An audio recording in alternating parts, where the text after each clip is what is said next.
ప్రభు నామమునకు మహిమ కలుగునుగాక. మరి చూడండి ప్రియులారా, కొంతకాలం నుంచి మనము 7 ముద్రల వివరణతో ముందుకు సాగిపోతున్నాం. ఎందుకంటే ప్రియులారా, గొర్రె పిల్ల దగ్గర ఒక పుస్తకం ఉన్నది. ప్రకటన గ్రంథం 5వ అధ్యాయంలో ఏముందంటే ఒక పుస్తకం ఉన్నది. ఆ పుస్తకాన్ని విప్పటానికి ఎవ్వడికి యోగ్యత కనబడలేదు భూమి మీద. యోహాను గారు ఏడుస్తున్నారు. అందరు చెప్పండి, వెలపట లోపట వ్రాత వేసి 7 ముద్రలతో బంధించబడిన ఒక పుస్తకం లేదా ముద్రించబడిన ఒక పుస్తకం. ఆ పుస్తకమును విప్పుటకు ఆకాశములో, భూమిలో, పరలోకములో, భూమి కింద ఎవ్వడికి శక్తి లేకపోయిన ఆ గ్రంథం పేరు 7 ముద్రల. ఇప్పుడు 7 ముద్రల గ్రంథం విప్పటానికి 7 కొమ్ములు, 7 కన్నులు, 7 ఆత్మలు కలిగిన ఒక గొర్రె పిల్ల నిలిచబడి ఉన్నది. హల్లెలూయా. ఏమ్మా, గొర్రె పిల్ల నిలబడి ఉన్నది. కానీ ఎంత చూసినా కానీ ఆ గొర్రె పిల్ల వల్ల కూడా కాలేదు.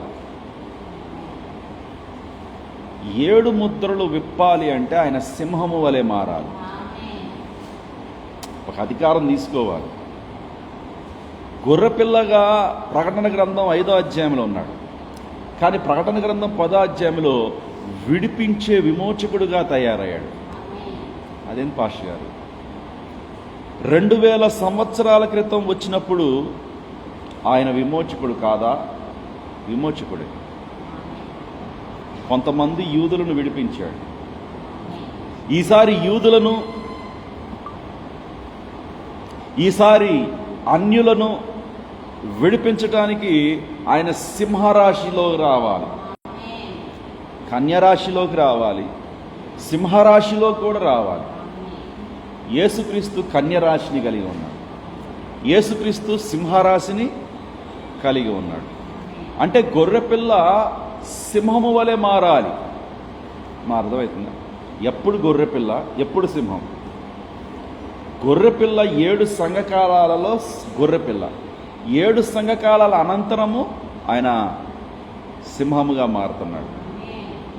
సింహము ఆయనే, గొర్రెపిల్ల యోధా గోత్రపు సింహం ఆయనే, కన్యగా పుట్టిన పుత్రుడు సేమ్, అన్నీ యేసయ్యే. కాకపోతే కాలాలు తెలుసుకోవాలి. అందుకనే చూడండి, ద్వితీయోపదేశకాండములో అంతకుముందు మీ చేత చదివించాను. ఎవరైనా ఒక స్త్రీని విడిపించాలంటే, ఒక పొలము విడిపించాలంటే, ఒక స్థలము విడిపించాలంటే, ఒక భూమి విడిపించాలంటే అతను దగ్గరి రక్త సంబంధి అయి ఉండాలి.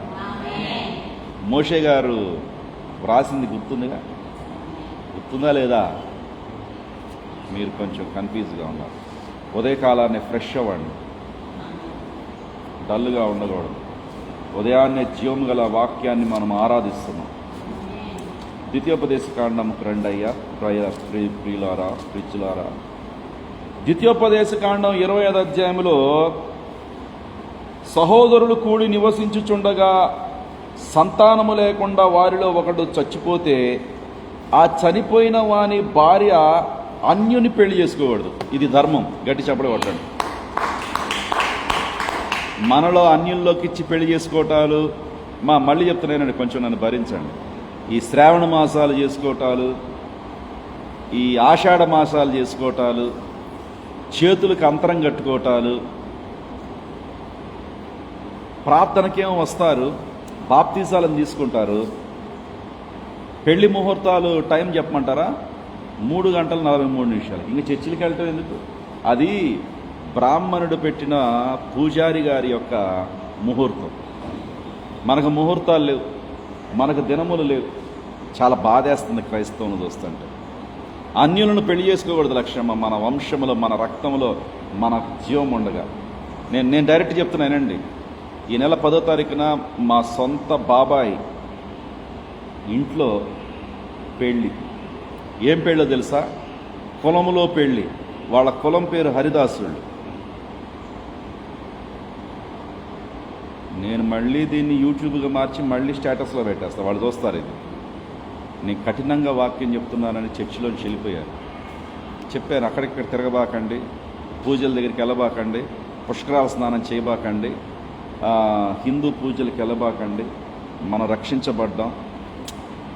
ఒకప్పుడు హిందువులమే మనం కాదనలా.